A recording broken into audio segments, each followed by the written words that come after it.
Hello and welcome to On a Mission, the show where we share inspiring conversations with phenomenal women who are creating success and prosperity in their lives with purpose and passion.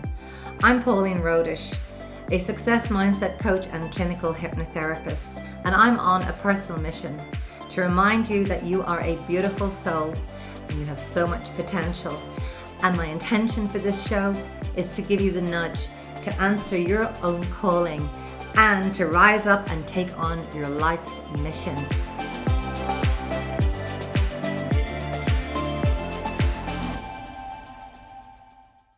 So hello everyone and welcome to this episode where I have the absolute pleasure of speaking with, chatting to, having a lovely conversation with none other than Sabrina Forde. This woman makes me laugh, that's all I can tell you.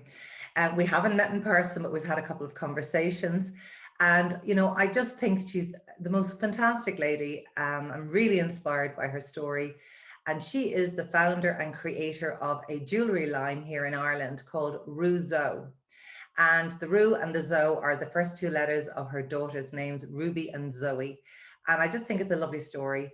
She is a phenomenal woman. She's only 35. She's given me permission to tell her age because age does not bother to this lady, no more than it does to myself. It's simply a number. And I'm going to hand it over, and really Sabrina's going to share her backstory, which is interesting. And I just love her attitude. I love her energy. She's a funny lady. She's made me laugh. Some things we couldn't share online, but that's okay. Sabrina, you're so welcome. And thank you so much for taking the time to share with us your lovely story and a growing story and a really lovely success story. So Sabrina, you hail from? I'm from Galway. You're from County Galway, yeah. where we're both currently residing. And I'd love you just to share the story, first of all, about Ruzo, how it came to be, and then we'll work back from that. Well, first of all, I suppose the name Ruzo came from the two girls, obviously, as you just said. I'm kind of nervous. I'm shaking already. Let's take a deep breath. You've nothing to be nervous about. You're a spectacular lady, so you have nothing to be nervous about. When we were coming out of the maternity unit, when I had my second scan with Zoe, we knew it was a girl, and Stephen liked the name Zoe. And I was like, sure, I don't mind. Like, I named Ruby, so, you know, I don't mind you naming this one. Like, so he named her Zoe, and I was like, I was just on my way out the door, and I was like, you know, Ruzo. And he was like, what's that? And I was like, it's two girls' names together, but it sounds pretty cool. And he was like, well, what's it going to be? And I was like, I'm not sure yet, but it'll be something. It'll be something. I always wanted to open like a boutique or something, but that was the dream at the time. And I suppose, just after Zoe was born, I was online and I was watching a girl called Emma Milan. And she was selling accessories. She was a stylist for Stella and Dot. So I got in contact with her, and now it did take her a while to turn me to join up, but I did. I signed up with Stella and Dot as a stylist. And I was there, I think, maybe 18 months. And I loved it. Just meeting people. What were you actually doing for Stella and Dot? So selling jewelry. Yeah, selling their jewelry. Yeah. Okay. So they had their own range of accessories, and as a stylist, you would sell it, and you'd get commission on it. But it wasn't all about that. It was about the people that you were meeting. I met so many people doing that, like people that I'm still friends with at the moment. But Stella and Dot then left the EU in 2019 in January, and broke all of our hearts, I think, a little bit. That was in January 2019. It's just after Christmas, and I had my best month ever with them. Sure. And so I had my mojo at the time, and I was like, okay, right. Stephen was like, do something with Ruzo. And I was like, do you know what? I think I can. And then in February, I set up Ruzo Instagram page. I wasn't really sure what I was going to do with it, but I said, you know what? I'll take a chance. So your third baby was born in February 2019. Fantastic. Yes. Yeah. I love it. So I set up the Instagram page and kind of just took it from there. And as always, my family and the locals kind of rally around, and word of mouth, a lot of hard work. Now, you jumped a piece there. Just go back. So you started Ruzo, and that literally meant you had to design your own jewelry, correct? No, I would have bought some of it in as wholesale. Sure. At the time, designing or making didn't enter my head once, because I actually had designs in my head already that I had sent to another company. I did join another company for a short period of time, but it just didn't sit well with me. I wasn't as comfortable as I was in Stella and Dot. So I just took a step back and I said, look, no, this isn't for me. Like, but I had sent some designs to them, and Stephen was like, well, why would you send them to them when you can do them yourself? So then I said, I'd buy some stuff in first, set up the page and see how I go from there. And it just took off. It took off, but was it luck? I think it might have been just hard work. Like, Well, I hope you don't mind, but I have a definition that it's not my definition, but it's one I've learned, and I really believe that luck is simply preparedness and opportunity coming together. Yeah. The opportunity was there. The opportunity was there, and the preparation you had been doing, because you had exposed yourself to another company. You knew there was a market. And I think what's interesting, and I'd love you just to share with the listeners too, people watching, that you did not have the creative background per se. You explained to me that you didn't have that kind of. No, not at all. No. Would you like to tell people how you were in school? I like what you said. Did you? What did I even say? I said, I was always the one that was holding back in the background, copying everyone else. Holding back in the background, copying everyone else. Okay, well, you're not that anymore. No. Copying, I'm all against the copying at the moment. Exactly. You see, it's interesting, isn't it? I mean, but a completely different vision now. Yeah. So talk about when you started to design your own jewelry, that you're completely self-taught. Yeah, well, it's just me drawn. Now, I'm not the best artist in the world, but I'd have a picture in my head, and that picture in my head looks good, so I try to get it on paper. But no, I was on my way to Bettystown in County Meath to babysit for my sister, and I had Ruby in the back. There was just the two of us in it, and as I said to you before, I was constantly on my phone, as in I set up my business from my phone. I didn't have a laptop. I have this laptop now, and I still haven't used it for work. I'm allergic almost to it. Yeah. So it's from my phone. So I obviously was driving for 3 hours, so I wasn't on my phone, and Ruby was asleep, so I had no one to talk to. So I had the time to kind of think about stuff, and I was like, sure, why don't I try to look for someone to make the designs that I have in my head? So I did. I went to Bettystown, and I was up there for the Friday night and the Saturday night, and I sat all day Saturday on the couch on my phone, researching and checking reviews and all that kind of stuff. And I found a girl called Rachel, and we just clicked. We got on really well. She had really good English, and she kind of just got me. And once I sent her the pictures I had, I was like, my drawing isn't great, like, but she's like, I can see it. They could see it, like. Amazing.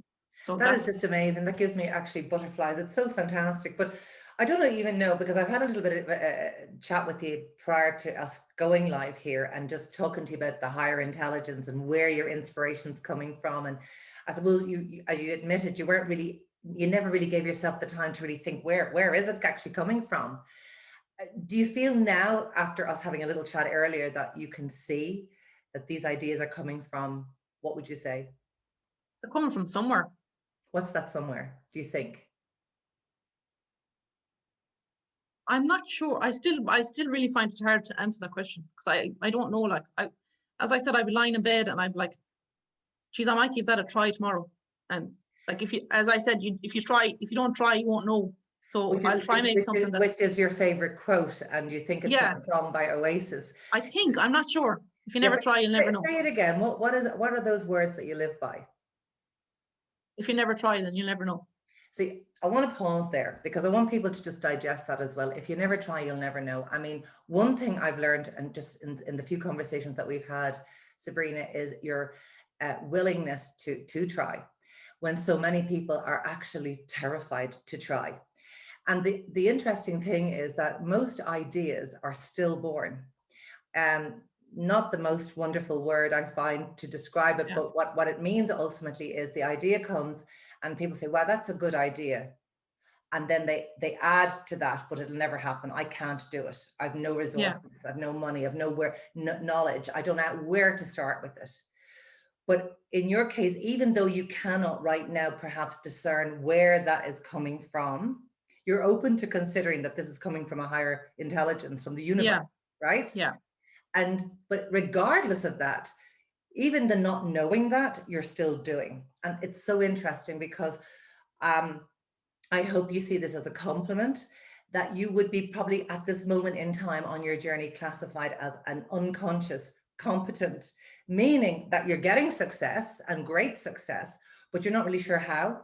And actually, my mentor, Bob Proctor, was very similar. And I also have been similar in the past, where I've been manifesting things, just doing things and getting good results, but maybe at times not knowing why. And Yeah. I know you haven't had the chance to know why, and maybe I'm inviting you to think about the why part so that you can become even more successful by being the conscious competent. So you Yes. kind of know, well, this is how it actually works. So it's fair to say that you are successful, very successful. And of course, success actually for all of us is progressing in the direction of our goals. So would you be somebody that sets goals? Do you have goals? Do you have financial goals? Do you have targets that you want to meet? Do you want to reach a bigger audience? What kind of goals would you actually have? When I first started, it would have been if I sell one thing a day. Yeah, one That thing a was when I day. first set up the Instagram page. Yeah, I sold one thing a day for the last 2 years. fantastic. Yeah. So and I could say I'll set 10, but no, I would be quite happy if I sold one thing a day. And I still am, like, I still am so grateful to those one person that comes online and orders. It's wonderful, but I'm Yeah. guessing going forward, you have big Going forward, aspirations. I'd love to. My Instagram at the moment has been a pain in the hoop. Why is that? I think it's just the audience. It's a lot of people aren't seeing my stories or my posts and that kind of stuff. It's something that I need to work on. It's the algorithm. Trust me, I think The it's everybody's. algorithms, Yes, yes. I know, and Yeah. we any of us online are experiencing Yeah. the same thing. Yeah, no, it's there. It's So that's my goal at the moment. that's Is we have to understand that Instagram is a business too, it is a business. It's a business and too, but it's also, it's funny. I had a conversation with a girl this morning on Instagram, and she said, "Is is it annoying?" And I said, it's the algorithms that are annoying me, but Instagram to me is my workplace. It's my work colleagues. I like the people I chat with every day is the people that I don't see on a normal day, because I don't see anybody, only the two dogs, because the kids are in school. I know. So to me, it's like being in work. Like I know, I it's can chat to wonderful, people. and seeing it that, and it's also your shop window, isn't it, as Yeah, well? I mean, yeah, you have your exactly. website, Russo Yeah, Ireland.ie, or is it Russo.ie? I know it's just Russo.ie. Yeah, But you're on Instagram, you're Russo. Russo Ireland, because Russo was taken by a private username. Ah, okay. No, Yeah, that's fair enough. Look, I have a few questions, if you don't mind. I'd love to ask you. go for it. So, what is the most difficult decision that you've ever had to make? Probably trusting someone to make the jewelry that I was talking about, that I had in my head. And obviously the finance around it, because that was I didn't have any money. Like, I literally went into the credit union and took money from an account and hoped for the best. Yeah, and you've had the best, right? Yeah, well, yeah, You took it. it was You a really risk, but you bet yourself. You bet on yeah, yourself, right? yeah, It sounds, you've mentioned Stephen a couple of times, your husband. He's obviously incredibly supportive. yeah. He has his head screwed on. Sometimes when he's like, well, how much does that cost now? And what's and I'm like, Stephen, it's fine, it'll be grand. He's the one that thinks logically sometimes, and I don't. Like, I just jump in head first. But you know what? You are, and I don't know whether you even realize it, but I have to say it to you, because based on what I know and what I try to teach people to do, you're actually doing it. I mean, you really are, Sabrina. So that's why I was excited to talk to you, because you put a smile on my face, because you're so gutsy and you're so brave and so courageous. And like, successful people, and this is documented, they make their decisions fast and rarely change their mind. Yeah. So I mean, you are that person, which really is fantastic. I mean, how old are the girls now? Ruby just turned 7 and Zoe is 4 next week. So are they aware of the whole story around Russo, the jewelry, their names, the influence? They are hyper aware of it. Okay. Yeah. They kind of almost live and breathe it now as well at this stage. Ruby knows that she's lined up to take over from me when I'm not able to work anymore. So she talks about that a bit. And Zoe, the other day, I was lying in bed and she said to me, I said to her, oh, my feet are killing me. And they were sore because I have 2 tables and I have 2 chairs, but I don't sit in them when I'm working. I stand up a lot. So my feet were sore. And I said, my feet are awful sore pushing in the bed. And she said, that's fine, Mom. You can stay in bed tomorrow and rest, and I'll make the bracelets and Ruby can write the notes. Isn't that just fantastic Yeah, though? I know. So they It's are influenced. it's They're just easily amazing, influenced. like what you're actually creating for them. Do you sort of see it like a legacy as of sorts? Yeah, it is. Yeah. It is. I mean, it's wonderful. And I mean, going forward, what's the big vision of Ruzo for you and the children, your daughters? Um, I know I should think into the future, but I don't. How do I answer that? Um, I can see myself needing. I'm going to keep it small here. I can see myself needing a third table, and I'm not sure what's going to come off that third table yet. But I need the table to actually try to create it before. I have some pieces here that I'm still trying to master, and I don't think I'll ever master it. But I'm going to Why try don't it. you show us what you're working on at the moment? Have you got it to hand? Yeah, I have actually. Um, they're little discs, Okay. so And you you're can engrave them. engraving. Yeah. Um, And what you're wearing yourself is all your own. yeah, there are ones I made myself. This is the one I was actually thinking of the last night. I was like, I'll try and make that now in the morning. Let's It just worked see out. that what you're holding on to the pendant. If you lean back a little bit, you're close to the camera there. Just, oh yeah, I love it. And the matching earrings, just really beautiful. Yeah. Really lovely. So that'll be that's my goal. You were asking about goals earlier. That's probably one of my goals. You know, I sometimes think goals need to be really big, but sometimes the smaller ones are the ones that you need to kind of concentrate on. Yeah, well, I mean, what I would be encouraging people to do is have the big goal, but you have to have the smaller goals to get to the big goal. You know, I Yeah, mean, I get you. every Yeah. single day taking steps in that direction. Because a lot of people have the big goal and they don't take the action steps, the smaller goals in order to get there. That's a mistake a lot of people make. So But I'm making the mistake of not having a big goal, but I've got a small goal in my hand here, and I'm going to do this one first. I think you're doing pretty okay, Sabrina, from my perspective. Well, you know, I have another question. Who would you most like to meet and why? To get advice from I now. Somebody that inspires have you. two people I'd like to meet. Would I have dinner with both of them? I think I'd go on a night out with one of them and have dinner with the other one. Well, tell us who. I'd like to meet Samantha Brady. Now, who's Samantha Barry when she's at home? So she's from Cork originally. She's living in New York at the moment. She's the editor-in-chief of Glamour magazine. Great, good on her. I saw a documentary she had been in on television. I think it was last year sometime. Can't think of the name of the documentary either, but it was the first time she came onto my radar, and I just thought she seemed like a nice, down-to-earth girl that you could, you know, get on with. I think she's just inspirational. She's 39 and she's the editor-in-chief, and there's only been 8 since like Glamour magazine has been out, and Okay. she has no training in print. Like, she's been in the news and she's been in Journalist, journalism yeah. and all that kind of stuff, but I just thought she was very inspirational. I'd love to meet. Would you go out with her for the night or have dinner with her now? I'd go out with her for the night, I'd say. Okay, and who would you have the dinner with? Oprah. Okay, fantastic. Well, I'd love to join you. You can invite me. I think she'd have some class stories, like. Oh my gosh, absolutely. Imagine. She's one of my favorite women on the planet, I have to say. Yeah, me too. So I want to ask you this. When do you feel a connection with your soul or God? If you refer to either as that? Probably when I'm making stuff. Making stuff, as in your jewelry. Or probably lying in bed trying to go to sleep. That's when you feel that connection? Yeah. So that's perhaps, as in, would you accept? Think about it, you see. Yes, I know, because otherwise you're doing, Yeah. and you're busy with dogs and children and you're busy. Fantastic. The other thing I wanted to ask you is, who would be your three most influential people in your life? First one would probably be my mother. She ran her own business. I was about to ask you, has she business? Yeah. What did your mum do? She had Oran kennels. She had dog kennels. Okay. And then her father had his own business, and a few of my uncles as well, actually. Yeah, two. So the entrepreneur is in the blood. Yeah, something I never thought about until I saw that question. There you go. Yeah, it's something I never thought of. But yeah, there's 2 uncles off the top of my head, and she could probably tell me more if I asked her. I'll ask her tomorrow now. But yeah, they've been running florists and hatcheries for years. The uncles were? Yeah, and my granddad did it. And your mom is the first female, is she, to have been in business? No, my other aunties who's passed, they would be Kriegel Art in town. I know Kriegel Art, for goodness Yeah, sake. yeah. So Absolutely, yeah, yes.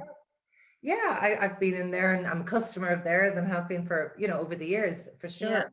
Fantastic, great service, lovely atmosphere and good attitude, I have to That's admit. because it's in the blood, you see. It's in the blood. That's fantastic, actually. But you know what's interesting, though? Even though the art is obviously Kriegel art, it's there and part of the family, Yeah, yet you were saying you weren't that creative, but look at you now. I mean, it's amazing how creativity can come out, isn't it? yeah, Were you yeah. good at art in school, for example? No, I don't think I even did art. I Yeah. don't think I studied it at all. Yeah, Like, well, you see, there you are. You don't really know, and I think a lot of us equate. Certainly, I did because I failed art in school, and I mean, and now I understand as an adult that art is a very personal thing, isn't it? Maybe yeah, it my is. Yeah, art wasn't that bad after yeah, all. Somebody might have liked it, yeah. the teacher just didn't like it. But I kind of internalized that as that I'm not creative. That you're not good enough. Yeah, yeah, But not yeah, creative though, because you think, unless you're good with a paintbrush or a yeah. pencil or drawing something, that you're not creative. But there's so many ways to be creative, isn't there? There is, and I think Which you're demonstrating with jewelry. yeah, and then, but there's also different tastes. Well, this is what I'm saying. Not Like, everyone has the same it's very taste. personal. It's incredibly personal. So, what book are you reading at the moment? Well, I definitely don't read books. I don't have the patience to read a book. Like, I don't. I Would you listen to a book? No, I'd say yeah, but I'd be lying because I think my friend Diane has said to me, would you not just listen to the audio? But no, I'd just stick on the radio or something.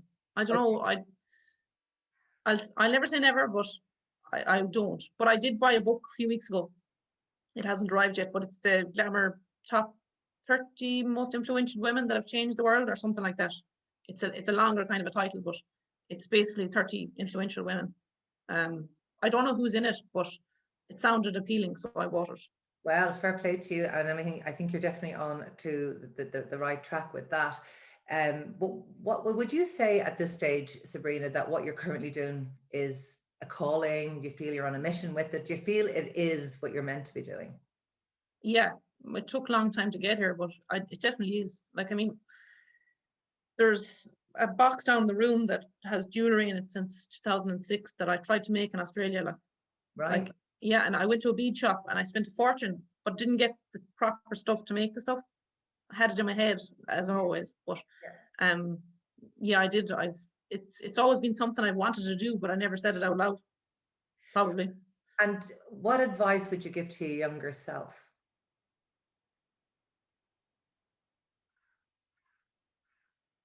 Um, I Another hard question. I'd say be kinder to yourself, but Stephen said that I'm lying because I'm still not kind to myself. Well, your So husband knows you well. he does know me well, yeah. And do you think there's room in your life to be kinder to yourself? There definitely is. You just need to work on it, I think. And are you willing to prioritize that? Yeah, well, yeah. I'm more aware of it now because he said it so many times that I'm like, and especially because at the moment you're a one-woman show. But what excites you most about the future of you and Russo and what you're creating? the unknown. I'd rather like not. I don't dwell on what's going to happen. I just kind of roll with it. There's no point. Go on, expand on that. There's no point in thinking too much of what's going to happen in the future because nobody knows. Nobody knew this time 18 months ago that COVID was going to lock down the country for a year, and Absolutely. you just don't know. Like, listen, I'm completely with you on that. I mean, like, you're very wise. I mean, you mightn't realize how wise you are, and I don't want to sound in any way, patronizing when I say this, but I mean, you're incredibly wise. To have that attitude. It's a phenomenal attitude, Sabrina. It really genuinely is. I mean, a lot of people are trying to learn to have that type of attitude, because when you can embrace the uncertainty, every single day is uncertain, but just having that attitude that you're rolling with it. But at the same time, it would seem too that you do have some vision for the future. You see your daughters, you're creating a legacy, but you're living very mindfully at the same time, sort of present moment. What can I do now? On the goal to hand, just get this done and then the next thing done. And so you're definitely one of life's doers, and you absolutely deserve to have. The years go so fast as well, as you are just rolling with the days. Like it's 2 years since I've set up, and I just don't know where the time went. Like, So And just, like, I mean, actually, I know we didn't discuss it, but I mean, I am aware that you worked in a factory for 10 years. What was yeah, I that did. versus what Yeah. you're doing now? Do you know, Johnny's my father-in-law. He lives literally over the wall. Like I could shout out the window now, hello, and he'd shout back because he'd pop up behind the wall or something. But Johnny was here one day and he sat it was, I think it was in the kitchen actually. It was when I first started making the beads, and I had a list, and I only actually, that was another goal I had, and I only finished it maybe 3 weeks ago, but I had a list since last September of people that wanted stuff handmade, and I only finished the list. I only properly got ahead of myself 2 weeks ago. So that was a goal I didn't realize I had, but I needed to Good on you. try and get ahead of myself. But yeah, I am now. But anyways, Johnny was in the kitchen and he sat at the beads on the small table that I had first. And he was like, oh Christ, I don't know how you sit there now all day doing that. Look at the size of the bits. How do you do that all day? And I was like, Johnny, I worked in a factory for 10 years. It has prepared me enough to be able to sit with small bits and do the same thing all day, like, even though it's not the same thing. I know, but except it's your own, yeah, it's your own baby, like. Exactly, but it's what do they call the line? Can't get the word out when production you're line. Say it again, production line. This is your production line. Yeah. And also, just before we finish, I just love the fact that you started on the island in the kitchen, correct? Yeah. Then you moved over to. When I was in Bettystown that time I was telling you about, my sister had a kind of like a side table that she had some glasses and stuff on. I said, geez, this would be the perfect height now for me to stand at and work. So she sent that down for me, and that's still in the kitchen now. And then Stephen and his friend and work, Declan, built me the bench for Christmas, and then I got a second one, and I'm going to get onto them now for the third one. That is fantastic. So I mean, it's just a wonderful success story, and I honestly really want to wish you every success, continued success, Sabrina. And so people can find you definitely on Instagram under ruzoireland.ie. Yeah, I don't operate much on Facebook. I find you have Instagram. a website too. Yeah, I have the website is ruzo.ie. Yeah. Ruzo, R-U-Z-O.ie. Yeah. There's one question now you didn't ask me, and I'm going to remind you of it. Go on then. What was it? It was what regret, and this is for biggest people. Mistake. Yes. Biggest mistake we said we might. Because this is important to me for other people to realize that. Thank you for reminding me. Go ahead. What was it? What was the question? Sorry. What's the biggest mistake you've ever made, or you've learned from? What have you learned from it? Oh, it was taking the foundation paper. The foundation paper in maths. Go on. Tell us more about that. Why was it a mistake? Because I was able for the pass. I just didn't believe. They kept telling me I wasn't able. Like. Okay. Well, they kept telling you weren't able. Yeah, and I believed them. And you believed them, right? So what have you learned from that? Don't believe them. Exactly. It would be don't believe them. Like, and I wanted you to ask that in case, like, say that the likes of my nieces and they were like, oh, I'm crap at maths, or, you know, I'd be like, you're crap at maths, but probably because you're not, you know, believing that you can do it. Like, because if I can do it, you can do it. Like. Listen, I can nearly cry listening to you. That is just one of my mottos. If I can do it, you can do it. If somebody else can do it, I can do it. I really do think that is a great message, and I'm so glad that you actually pointed out and highlighted it. It was one of the questions that you had that I knew instantly. I was like, oh, that's definitely mine, because you know what? I went on to study, as I said, the quality management, and there was statistics in that, and I got distinctions in them, and I was like, I fucking can do it. Fantastic, Sabrina, really. But you know what? You absolutely can do it. But look what you're showing. I mean, it's just fantastic. That mightn't be something that you can change right now, go back and redo that, nor would you probably want to do it. No, but I wouldn't. It's allowed you to say, hang on a minute, don't let anybody. Yeah, pretty much. Okay, what's the message around that? So your nieces can hear this and whoever else is your customers. What is the message around that?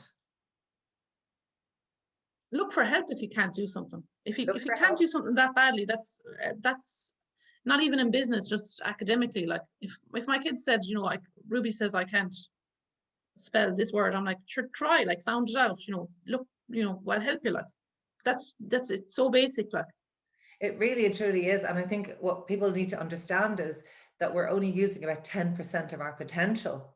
Yeah. You know, and realize that we've 90%. I mean, it's massive when people really understand that and let that in, because there's so much potential for every single one of us.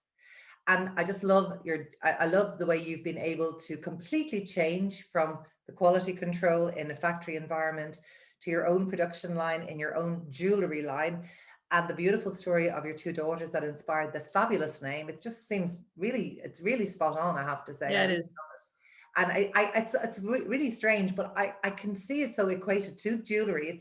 It's a bizarre thing. My husband is actually a jeweler by trade as well. I mean, many years ago, but Oh, he's another person I'd like to meet.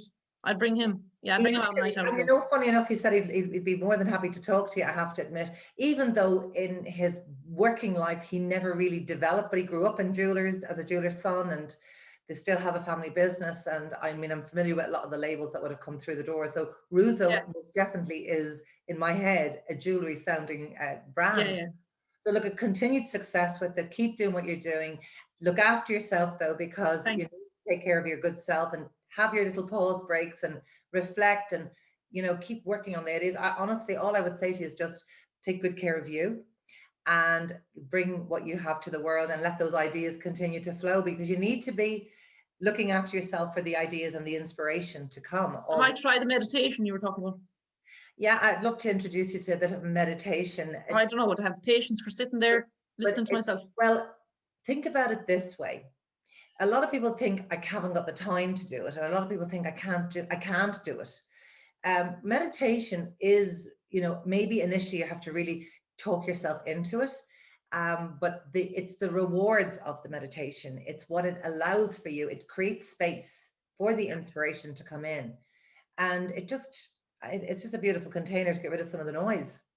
I'll be back to you, so for the meditation. Oh, listen, it's not that I don't have time, because who doesn't have time? It's COVID. No one can go anywhere. Any time you can come along. Listen, if we can't make those 10 minutes, there's a kind of a Buddhist saying, if you can't give yourself 10 minutes to just sit in silence, you need to do it for an hour. Because ironically, the beautiful thing about it is that when you're meditating, it actually makes you more productive. Yeah. It's bizarre. It's kind of the opposite almost of what you would expect. So you're using the time to sit and be, but actually the byproduct of it and the benefits of it is that you become more productive, and the inspiration comes and the ideas come even more. You just don't know when you're going to get that real light bulb, Yeah. It's there for us all. We all have the same opportunities. So listen, I'm so grateful to you for being here today, and I'm sure everybody's going to love listening to you as well. Thank you very much, Sabrina. Thank you for joining us today. I hope you enjoyed this episode. And if you haven't already, please subscribe to this show so that you will be notified when the next episode is released. And remember, keep believing. You're amazing and you have so much to give. Now is your time.